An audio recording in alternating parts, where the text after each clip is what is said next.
Muy buenos días, Señor. Gracias nuevamente por reunirnos, por abrir tus oídos, inclinar tu oído hacia esta pequeña familia que te ama.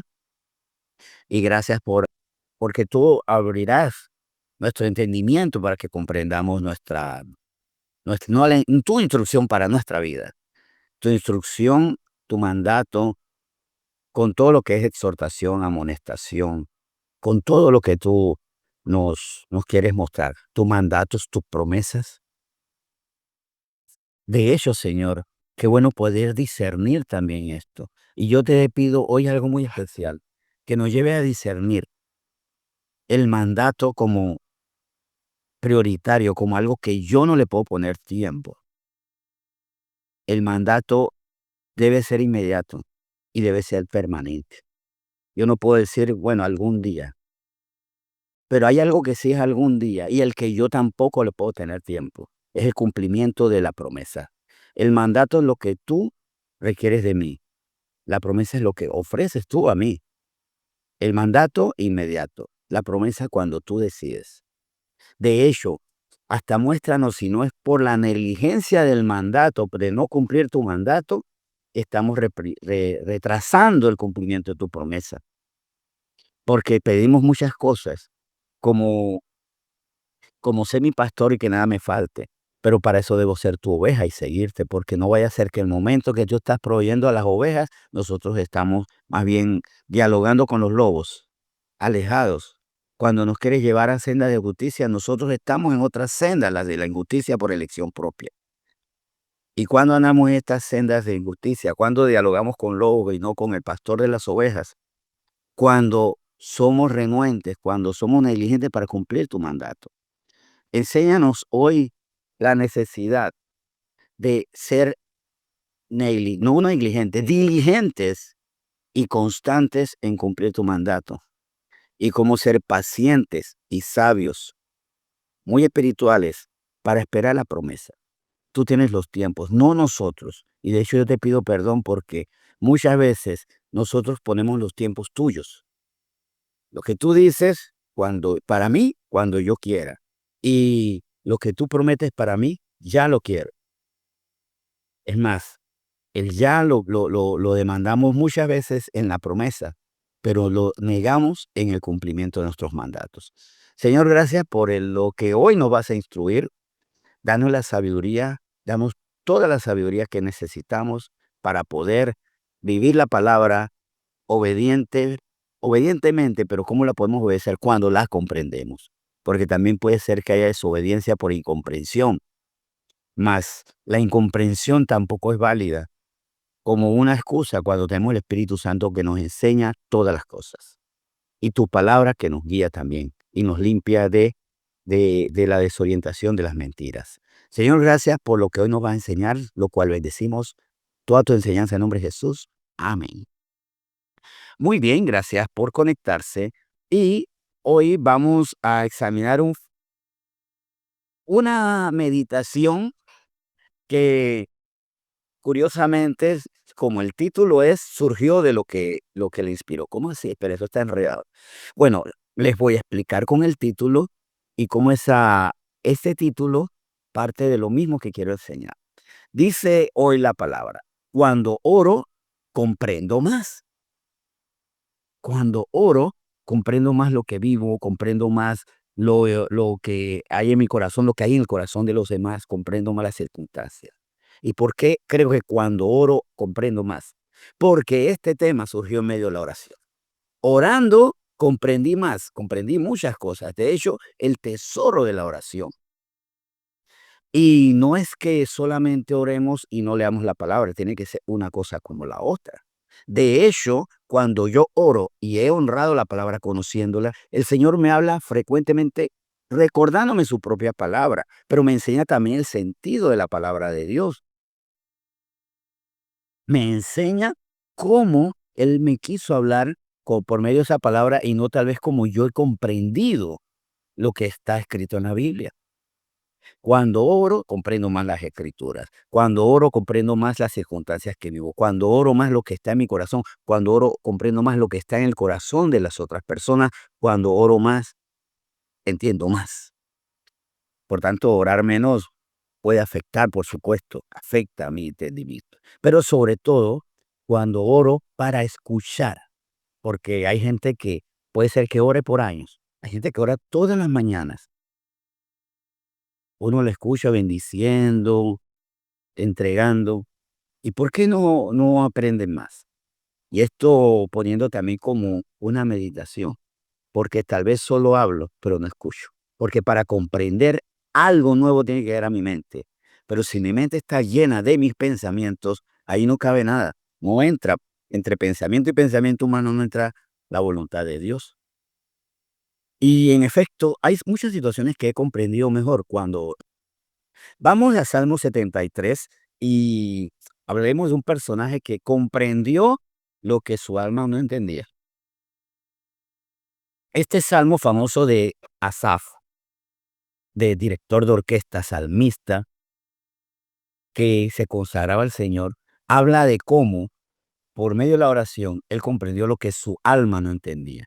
Hay situaciones que no entendemos en nuestra alma, que nuestra carne no puede soportar y no admite, pero cuando oramos podemos comprenderla mejor.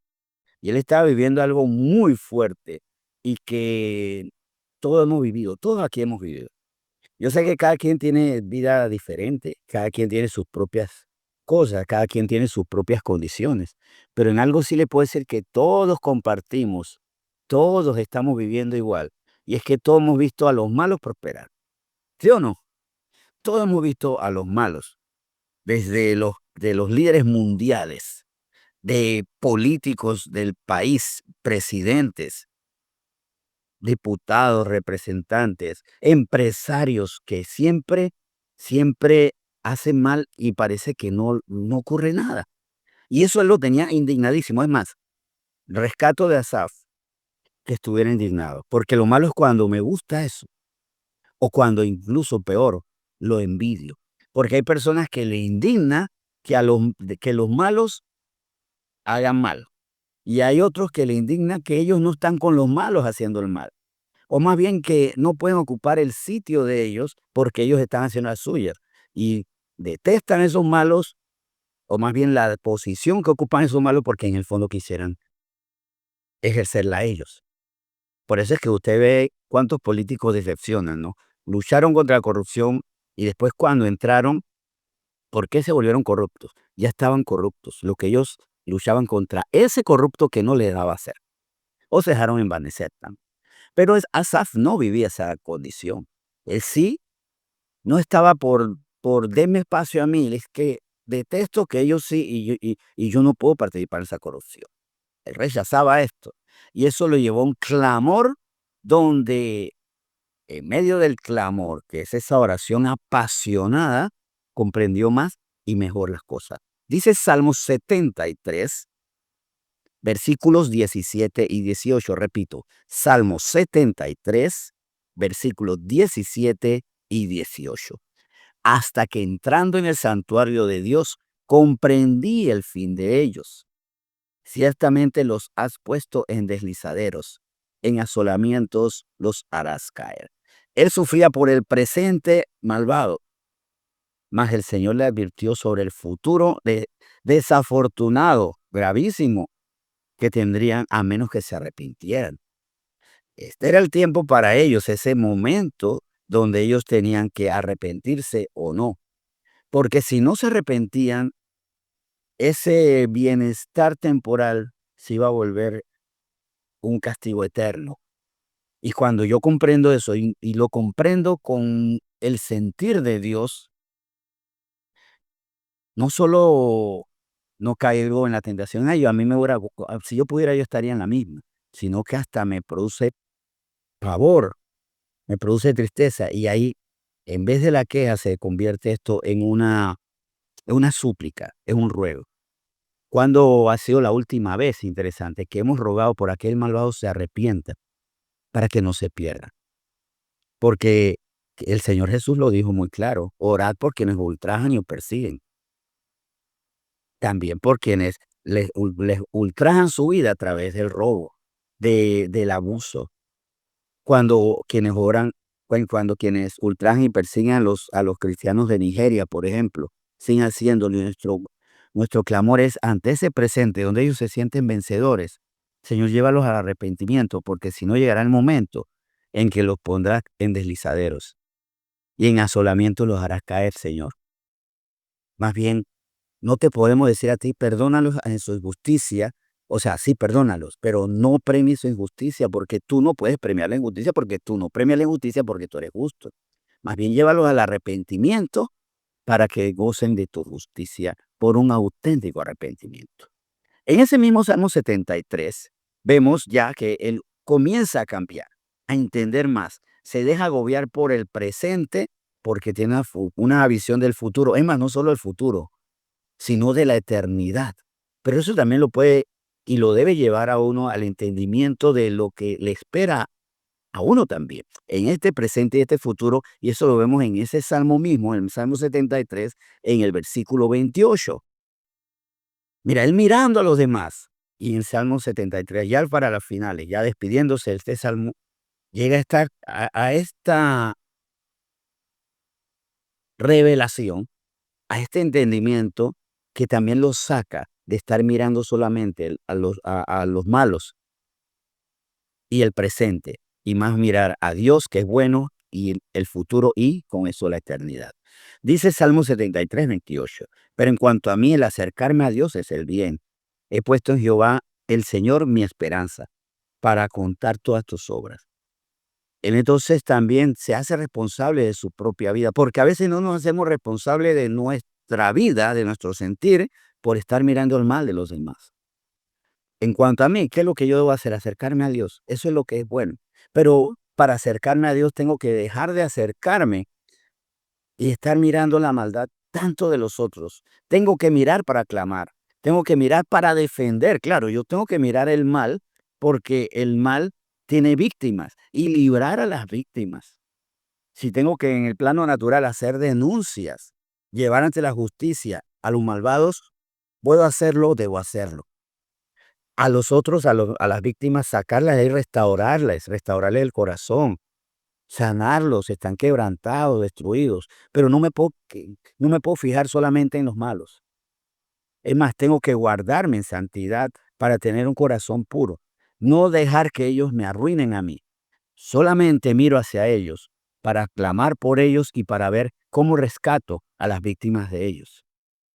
Sigo adelante entonces en mi relación con Dios. Y miren todo lo que uno comprende orando. Porque recuerden que el Salmo 73, 28 es el resultado de lo que pasó en los versículos 17 y 18 de ese Salmo. Hasta que entrando en el santuario de Dios comprendí el fin de ellos, ciertamente los ha puesto en deslizaderos, en asolamiento los harás caer. Comprendo y cambia mi pensamiento.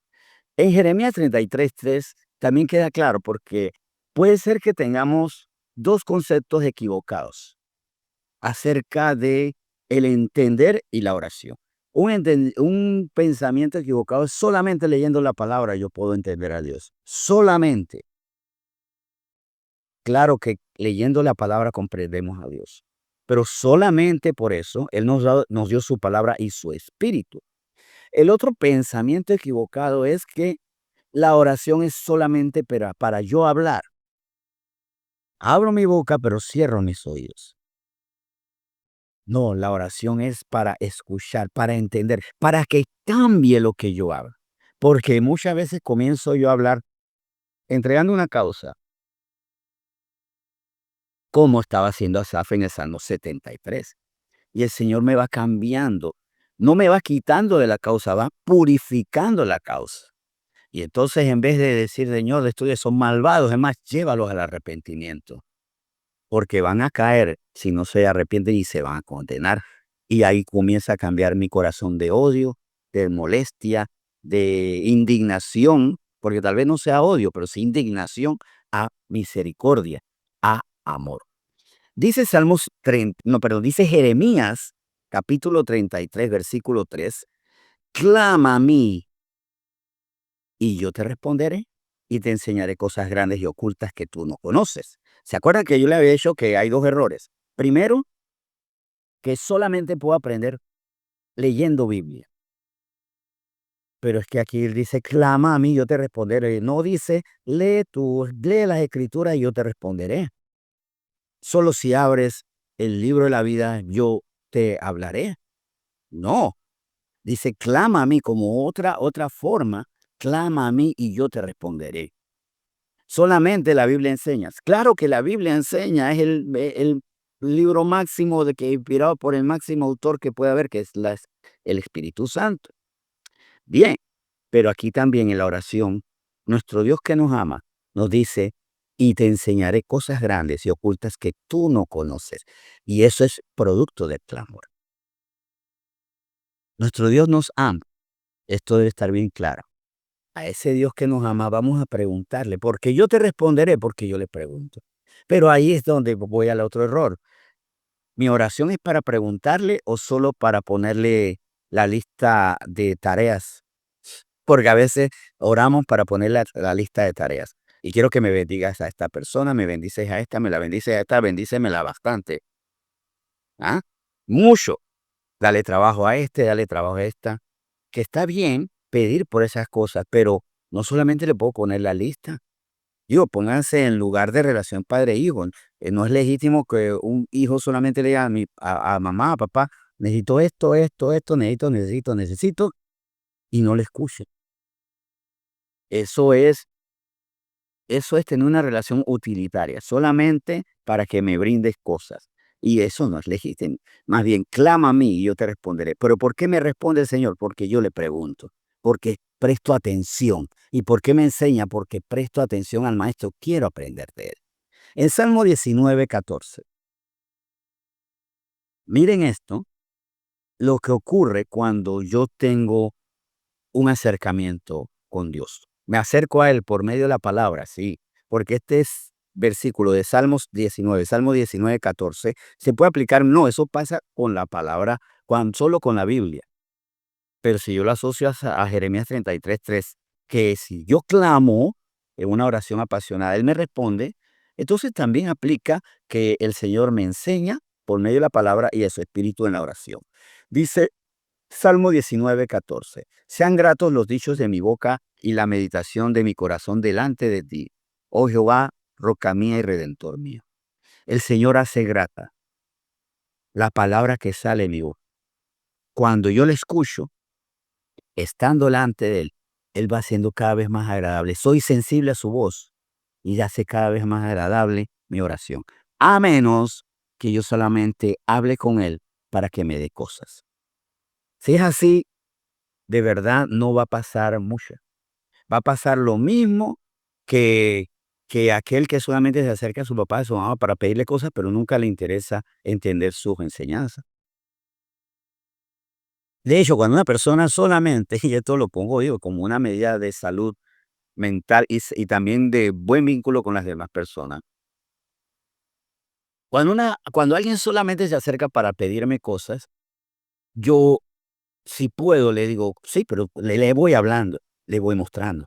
Pero si solamente se acerca a mí, tienes para mi pasaje, tienes para mi alimento, tienes para ayudarme, tienes para comprarme algo, y nunca me quiere escuchar, lo veo como una persona que necesita, pero que se está perdiendo lo mejor. Y es lo que puede recibir de mí, sobre todo entendiendo que quiero darle palabra de Dios. Y en lo que pueda debo alentarlo a decir, no, pero también es necesario que escuches. No puedes solamente utilizar, eso es utilitario, no sucede, eso no se ve bien. Ahora, vamos a Salmo 32. Y el Señor con esto nos da claro, no solamente te acerques a mí para pedirme cosas. Yo tengo tanto que enseñarte.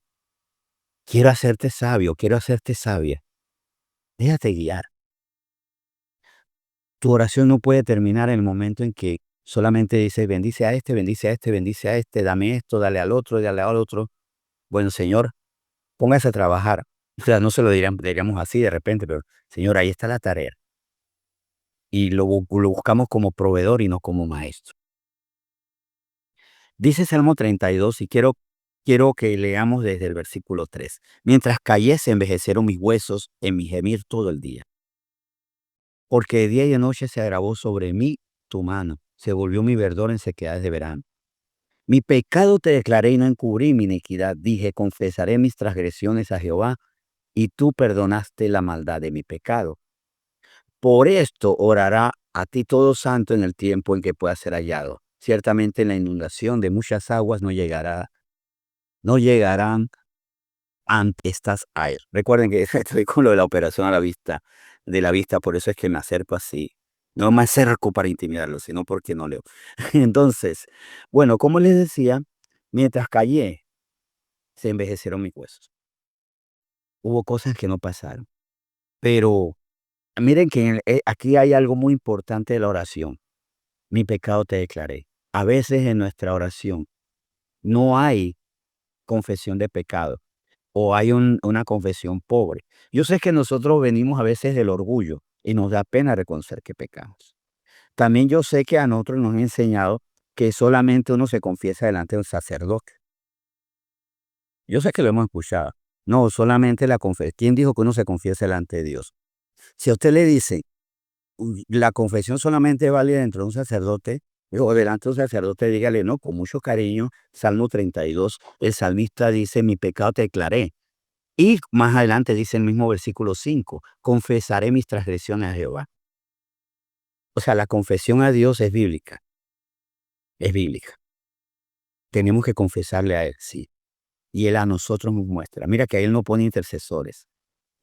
Entonces, allí vemos que Él me muestra por medio de eso que primero que me perdona. Hay personas que no se sienten perdonadas porque no han entendido que en la declaración de pecado, Él perdona la maldad y eso me va librando. Entonces allí vemos otro resultado más del orar. Comienzo a entender el amor de Dios, la misericordia de Dios. Y esto también nos lleva, para resumir, la oración no solamente, Señor, necesito, necesito, necesito. También es reconozco, reconozco, reconozco.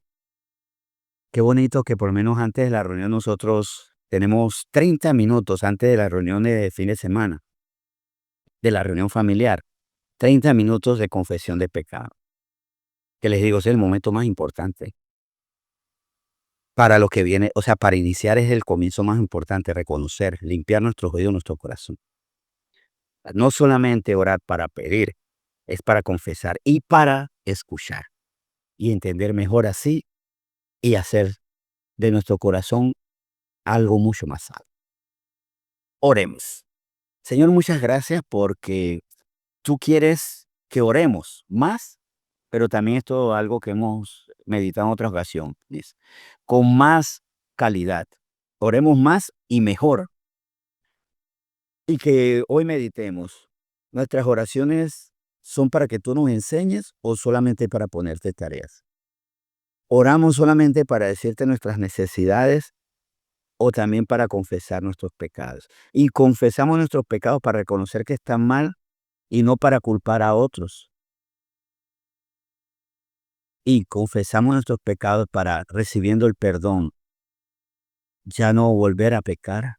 Y oramos para que tú nos hagas más sabios, no para a veces orar para que tú nos reafirmes en nuestras mentiras, sino para que nos corrijas y nos lleve a la verdad. Orar es dialogar, pero venimos de esta cultura de no confieses porque para eso está el sacerdote, sí. No, no, no, no, no. Bíblicamente tenemos que confesarle a nuestro Señor. Confesarnos unos a otros es para sanarnos, para perdonarnos, para estar claros.